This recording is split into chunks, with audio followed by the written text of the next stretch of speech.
अस्सलाम वालेकुम जी। उम्मीद है सब लोग खैरियत से होंगे, ठीक ठाक होंगे। आज एक और नए टॉपिक के साथ मैं आपकी खिदमत में हाजिर हूँ। आज हम बात करने वाले हैं एक ऐसे टॉपिक के ऊपर जिसका ताल्लुक जो है वो मुसलमानों से और साइंस से है। लाइक मुसलमानों की क्या कंट्रीब्यूशंस रही हैं साइंस के अंदर, और जो उसका ओवरऑल पर्सपेक्टिव है हम उसके ऊपर जो है थोड़ी सी बात करेंगे, थोड़ा सा जायज़ा लेंगे, कुछ फैक्ट्स एंड फिगर्स को जो है वो सामने लेके आएंगे। लेकिन वीडियो में आगे बढ़ने से पहले मैं आपसे रिक्वेस्ट करना चाहूँगा कि प्लीज़ अगर आप नए हैं तो मेरे चैनल को सब्सक्राइब ज़रूर करें, लाइक करें, कमेंट करें, शेयर करें विद योर फ्रेंड्स, ताकि मेरी कम्युनिटी में इजाफा हो। वो भी सब्सक्राइब करें, मुझे फॉलो करें यूट्यूब के ऊपर। इससे मुझे मोटिवेशन मिलेगी to make good content for you guys. Thank you so much for doing that. Video पे वापस आते हैं। अच्छा, बहुत सारे कमेंटेटर्स जो हैं वो इस बारे में अपनी राय रखते हैं कि इस वक्त पूरी दुनिया में जो है वो मुसलमानों की तादाद जो है वो 2 बिलियन से ज़्यादा है। लेकिन अगर आप बात करें साइंस और टेक्नोलॉजी की और रिसर्च एंड डेवलपमेंट की, मैथमेटिक्स की, फिज़िक्स की या लिटरेचर की, तो मुसलमानों की जो कंट्रीब्यूशन है वो आपको कुछ ख़ास देखने को मिलती नहीं। और उनका जो है वो बिल्कुल भी इस तरफ रुझान नहीं देखने को मिलता। और यही वजह है कि जो वेस्टर्न लोग हैं उनकी तादाद ज़्यादा है इस तरह की फील्ड्स में। उनकी कंट्रीब्यूशन जो है as per most of the commentators, as per the history, उनकी जो वेस्टर्न पीपल हैं, वेस्टर्न लोग हैं, उनकी कंट्रीब्यूशन इसके अंदर ज़्यादा पाई जाती हैं। अच्छा, बहुत सारे कमेंटेटर्स जो हैं इस बात को हाईलाइट करते हैं कि नोबेल प्राइज़ जो है जो कि बड़ा रिनाउंड किस्म का एक प्राइज़ है, जो कि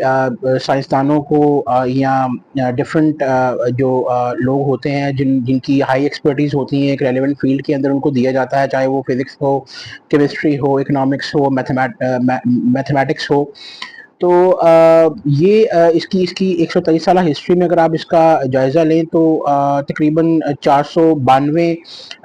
दफ़ा जो है ये नोबेल प्राइज़ जो है वो डिस्ट्रीब्यूट किया गया है लोगों के अंदर। और जहाँ तक बात करें पाकिस्तानी या मुसलमान लोगों की, forget about Pakistani, but overall in general अगर आप बात करें मुसलमानों की, तो जैसे कि मैंने बताया वीडियो के शुरू में, तकरीबन 2 बिलियन से ज़्यादा मुसलमान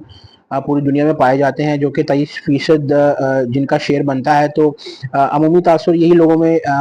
मसलन पाया जाना चाहिए कि अगर इतने बड़ी तादाद में मुसलमान हैं इस दुनिया में, तो उनका शेयर नोबेल प्राइज़ के अंदर भी जो है वो उसी हिसाब से होगा। लेकिन ये बात जान के आपको बड़ी हैरानी होगी कि अगर आप ओवरऑल इस चीज़ को एनालाइज करें और देखें और नोबेल प्राइज़ की हिस्ट्री को भी देखें, तो आपको ये देखने को मिलेगा कि बहुत कम लोग ऐसे हैं, मुसलमान हैं, जिनको जो है नोबेल प्राइज़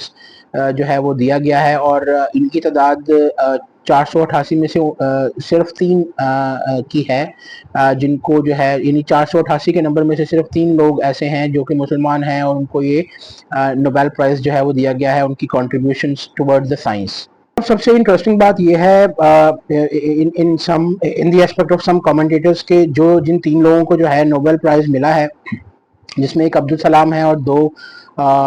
डिफरेंट एक एक मुसलमान साइंसदान जिनका ताल्लुक जो है वो टर्की से है और एक का इजिप्ट से है, जिनको नोबेल प्राइज़ मिला है। अगर आप अब्दुल सलाम की स्पेशली बात करें तो उनको तो जो है वो पाकिस्तानी कॉन्स्टिट्यूशन के तहत वो उनको नॉन मुस्लिम डिक्लेयर किया गया है। और अगर आप बाकी लोगों की बात करें तो इन तीनों का शुमार बदकिस्मती से उन लोगों में होता है कि इन्होंने कभी भी अपनी सर्विसेज जो है with in their own country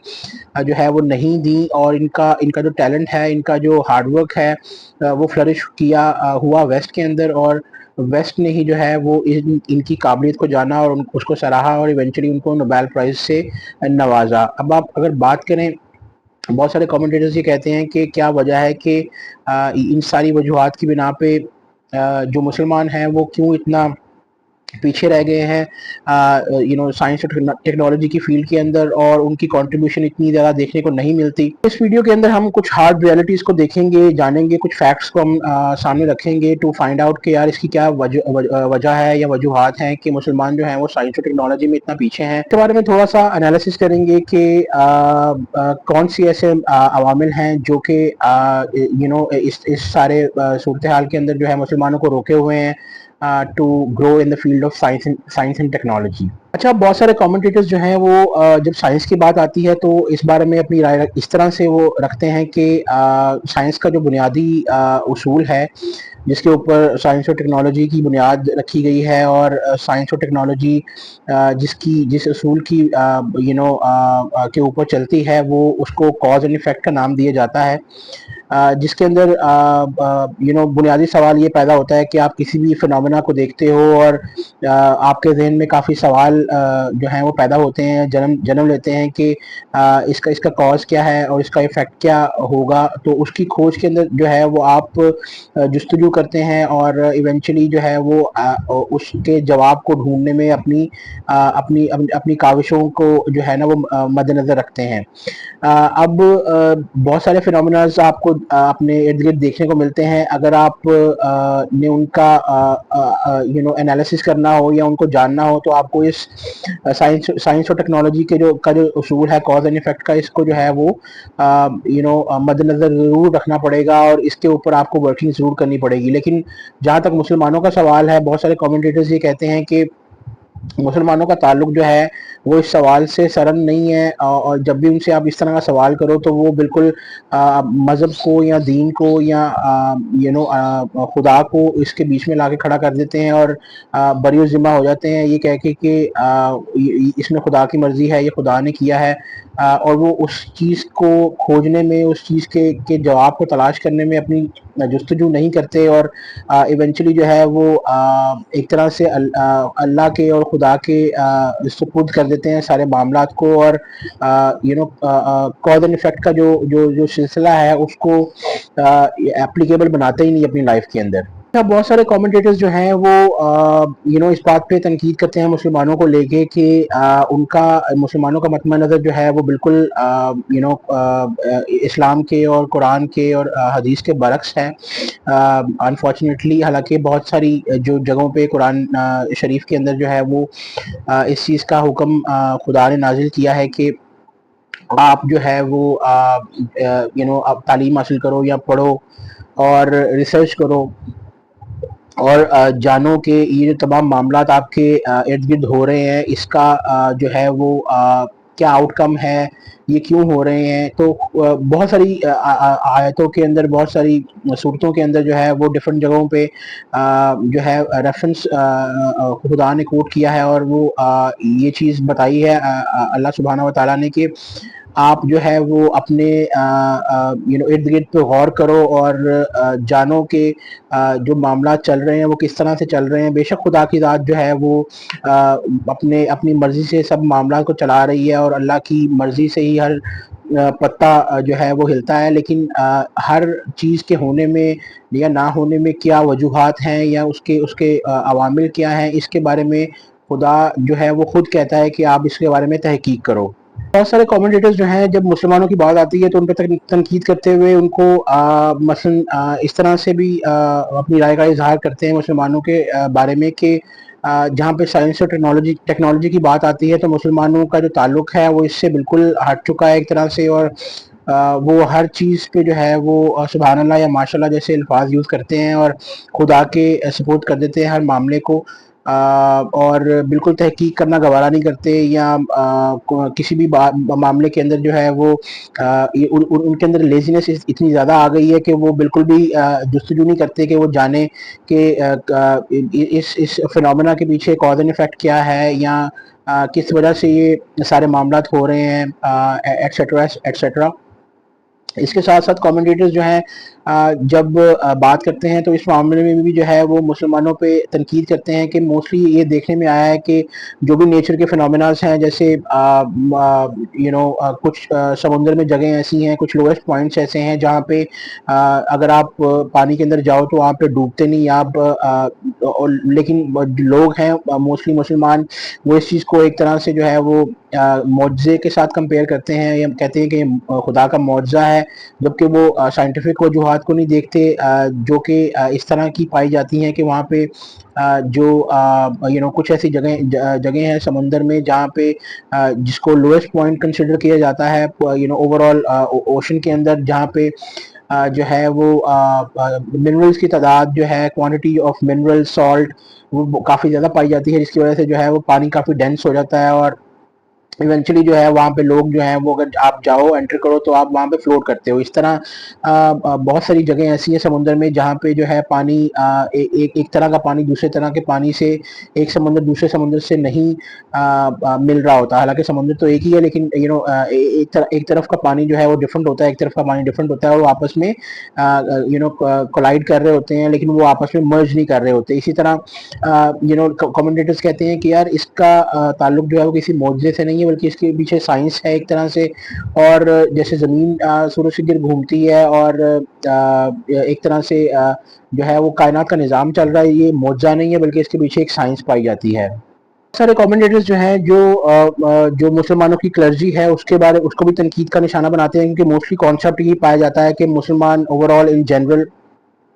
جو اپنی کلرجی ہے اس کو فالو کرتے ہیں، جو ملاز ہیں یا جو خطیب ہیں یا جو لوگ جن کا کلرجی سے تعلق ہوتا ہے ان کو جو ہے وہ فالو کرتے ہیں. اور ایسے لوگ جو ہیں اس طرح کی ترغیب دیتے ہیں لوگوں کو کہ سائنس اور ٹیکنالوجی جو ہے وہ بالکل ورتھ لیس ہے، اس کو جاننے کی ضرورت نہیں، سوال نہ کرو، اس سے آپ کا ایمان بگڑ جائے گا. اور اس طرح کی لوگوں کو باتیں رٹاتے ہیں تاکہ جو ہے ان کا بالکل بھی رجحان سائنس اور ٹیکنالوجی کی طرف نہ آئے. اور جتنے بھی قدرت میں ہونے والے فینومیناز ہیں، جیسے چاند ستارے ہوئے یا کائنات کا نظام ہوا یا دیگر معاملات ہوئے، جو یا گریوٹی ہوئی یا کوئی اور قدرت کا فینومینا ہوا، وہ اس چیز کو جو ہے وہ ڈائریکٹ منسلک کر دیتے ہیں خدا کی ذات سے، اور جو ہے وہ اس میں تحقیق نہیں کرتے. اور یہ ان کی ڈس آنیسٹی ہے کلرجی کی بھی، کہ جو ہے وہ ایک طرح سے لوگوں کو کم عقل رکھنے میں مسلمانوں کو ان کا بہت زیادہ کردار پایا جاتا ہے as per the aspect of so many commentators. بہت سارے کامنٹیٹرز جو ہیں جب مثال دے کے سمجھانے کی کوشش کرتے ہیں تو وہ مولانا مودودی کی مثال بھی دیتے ہیں کہ یا مولانا مودودی کی سوچ کو جو ہے وہ بہت سارے اور لوگوں نے بھی ایمولیٹ کیا ایک طرح سے. بہت سارے دوسرے علماء کی بھی سوچ جو ہے وہ بالکل ایسی پائی جاتی تھی، لیکن مثال کے طور پہ کامنٹیٹرز جو ہیں وہ مولانا مودودی کی مثال رکھتے ہیں سامنے، کہ انہوں نے جو ہے وہ بالکل ناپسند کیا سائنس کو، ٹیکنالوجی کو، سوشیولوجی کو، اور جو ماڈرن جو جتنے بھی علم سکھائے جاتے ہیں ان سب کو یہ کہہ کے کہ یہ تمام جو ہیں ایتھیزم کی طرف لے کے جاتے ہیں اور انسان کو، مسلمان کو ملحد بناتے ہیں. اور کوئی بھی ایسا علم جس میں اللہ کی بڑائی نہ بیان ہو رہی ہو یا اللہ کا ریفرنس نہ ہو، خدا کا ریفرنس نہ ہو، اور اس طرح کا پورٹریل پیش کیا جا رہا ہو کہ خدا کے بغیر ہی یہ فینومینا جو ہے وہ اکر ہوا ہے، تو اس طرح کی تعلیم جو ہے وہ بالکل فضول ہے. اور اس کے اوپر جو ہے وہ اس کو جتنا بھی کنڈیم کیا جائے اس کو کنڈیم کرنا چاہیے. اور اسی کے ساتھ ساتھ جو ہے اسی سوچ کو آگے بڑھاتے ہوئے پاکستان کے اندر جو ہے وہ کافی آرگنائزیشنز نے یا کچھ ایسے گورنمنٹ آفیشلز نے اور ان کی انسٹیٹیوشنز نے یا آرگنائزیشنز نے یہ قوانین جو ہیں وہ متعارف کروائے کہ سائنس کی جو کتابیں ہیں اس کے اندر جو ہے کوئی بھی کاز اینڈ ایفیکٹ والا معاملہ جو ہے وہ اللہ کو یا خدا کو ایکسکلوڈ کر کے نہیں پیش کیا جائے گا، بلکہ اس طرح سے ریلیٹیبل بنایا جائے گا کہ خدا کی بڑائی اس میں بیان ہو. اور اگر کسی سائنسدان کا حوالہ دیا جا رہا ہے یا کسی اس کی اچیومنٹ کا یا اس کے دریافت کیے ہوئے لاز کا حوالہ دیا جا رہا ہے تو وہ اس طرح سے دیا جائے گا کہ اس طرح نہ پورٹریل ہو کہ یہ خدا کے بغیر جو ہے وہ یہ تمام معاملات سر انجام دیے گئے ہیں، یا اس طرح کی جو ہے نشاندہی نہ ہو کہ یہ لاز انہوں نے دریافت نہیں کیے بلکہ انہوں نے کریٹ کیے ہیں، جو کہ ایک طرح سے شرک کے زمرے میں آتا ہے. اچھا، یہ تھا میری ویڈیو کا پارٹ 1. پارٹ 2 کے اندر میں کچھ اور تفصیلات سے آپ کو آگاہ کروں گا، اور اس میں ہم بات کریں گے اسی ٹاپک کے اوپر جس کا تعلق جو ہے وہ سائنس اور ٹیکنالوجی سے ہے، مسلمانوں سے ہے، اور مسلمان کس طرح سے جو ہے اتنا پیچھے رہ گئے. لیکن ویڈیو کو ختم کرنے سے پہلے میں آپ سے اگین دوبارہ ریکویسٹ کروں گا جو میں نے شروع میں کی تھی کہ اگر آپ نئے ہیں تو میرے چینل کو سبسکرائب ضرور کریں، لائک کریں، کامنٹ کریں، شیئر کریں اپنے دوستوں کے ساتھ تاکہ وہ بھی میری کمیونٹی میں شامل ہوں اور جو ہے مجھے انکریجمنٹ ملے، مجھے موٹیویشن ملے to make good content for you guys. I'll see you in the next one. تب تک کے لیے اللہ حافظ. Thank you so much for watching.